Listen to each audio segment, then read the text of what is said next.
തൃശൂർ ഗുരുവായൂരിൽ കൊള്ളപ്പലിശക്കാരുടെ ഭീഷണിയെ തുടർന്ന് വ്യാപാരി ആത്മഹത്യ ചെയ്ത സംഭവത്തിൽ ഒരാൾ പിടിയിലായിരിക്കുന്നുവെന്ന വാർത്ത ഇപ്പോൾ വരുന്നു. നെന്മിനി സ്വദേശി പ്രിഗിലേഷ് ആണ് മുംബൈയിൽ നിന്ന് പിടിയിലായത്. സൂരജ് സജീവ് വിവരങ്ങളുമായി. സൂരജ്, ഇത് കഴിഞ്ഞ ദിവസങ്ങളിൽ പുറത്തു വന്ന വാർത്തയാണ്. അപ്പോൾ അതിൽ ചില പേരുകളൊക്കെ ഉണ്ടായിരുന്നു. ആ പേരുകാരിൽ ഒരാളാണോ ഇത്? അനുജ, പിടിയിലായിരിക്കുന്നത് ഈ കൊള്ളപ്പലിശക്കാരിൽ പ്രധാനിയാണ് എന്നുള്ളത് തന്നെയാണ്. ഈ ആത്മഹത്യാക്കുറിപ്പിൽ അടക്കം ഉണ്ടായിരുന്ന പേരിൽ പ്രധാനി ഇദ്ദേഹമായിരുന്നു, ഈ പ്രതിയായിരുന്നു.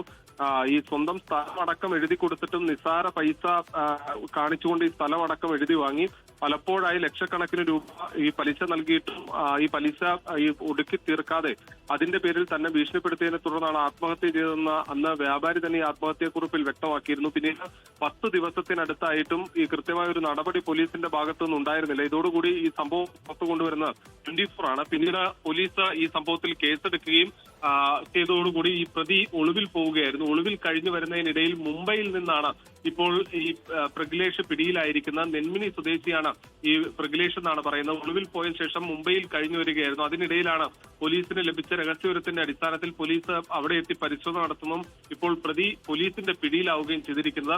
20% നിരക്കിൽ കൊള്ളപ്പലിശ വാഗ്ദാനം ചെയ്തായിരുന്നു ഈ പണം നൽകിയത്, പലിശയ്ക്ക് നൽകിയത്. പിന്നീട് കടുത്ത ഭീഷണിയെ തുടർന്ന് ഈ വ്യാപാരി ആത്മഹത്യ ചെയ്ത സംഭവത്തിലാണ് ഇപ്പോൾ പ്രതി പിടിയിലായിരിക്കുന്ന അനുജ. ഇനി ഇയാളെ മുംബൈയിൽ നിന്ന് ഇങ്ങോട്ടേക്ക് കൊണ്ടുവരിക, മറ്റു നടപടികളൊക്കെ എങ്ങനെയാകും സൂരജ്?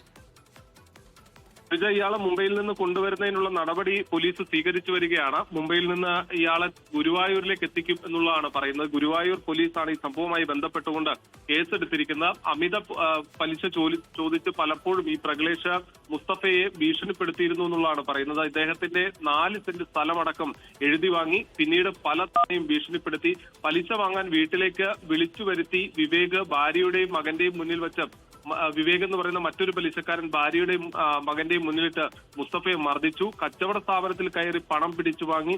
ഇങ്ങനെ തുടങ്ങി നിരന്തരം പലിശക്കാരുടെ ആക്രമണം ഉണ്ടായതോടുകൂടിയാണ് ഈ മുസ്തഫ ജീവൻ തന്നെ അവസാനിപ്പിച്ചത്. പക്ഷേ ഗുരുവായൂർ പോലീസ് ആകട്ടെ ആദ്യഘട്ടത്തിൽ ഇതൊരു ലാഘവത്തോടു കൂടിയുള്ള ഒരു സാധാരണ ആത്മഹത്യ എന്ന നിലയിലാണ് എടുത്തത്. പക്ഷേ ഇത് വ്യാപാരി ആത്മഹത്യ ചെയ്തതിന് പിന്നിൽ കൊള്ളപ്പലിശക്കാരുടെ ഭീഷണിയാണെന്ന വാർത്ത നമ്മൾ പുറത്തു കൊണ്ടുവന്നതോടുകൂടിയാണ് 24 അതിൽ വളരെ വിശദമായി തന്നെ വാർത്ത നൽകിയിരുന്നു. വളരെ ഗൗരവത്തിൽ തന്നെ ആ വാർത്തയെ കണ്ടിരുന്നു. അതേ തുടർന്ന് പോലീസ് ഗൗരവത്തിൽ അന്വേഷണം നടത്തി ഇപ്പോൾ ഒരാൾ പിടിയിലായിരിക്കുന്നു. പ്രിഗിലേഷ് എന്ന പ്രധാനി കൊള്ളപ്പലിശക്കാരനാണ്. അയാൾ മുംബൈയിൽ നിന്ന് പിടിയിലായി. ലോകത്തെവിടെയായാലും ഏത് സമയത്തും 24 വാർത്തകളും ഓഗ്മെന്റഡ് റിയാലിറ്റി പാക്കേജുകളും എക്സ്പ്ലെയിനറുകളും വിശദമായി കാണാൻ ഞങ്ങളുടെ യൂട്യൂബ് ചാനൽ നിങ്ങൾക്ക് സബ്സ്ക്രൈബ് ചെയ്യാം.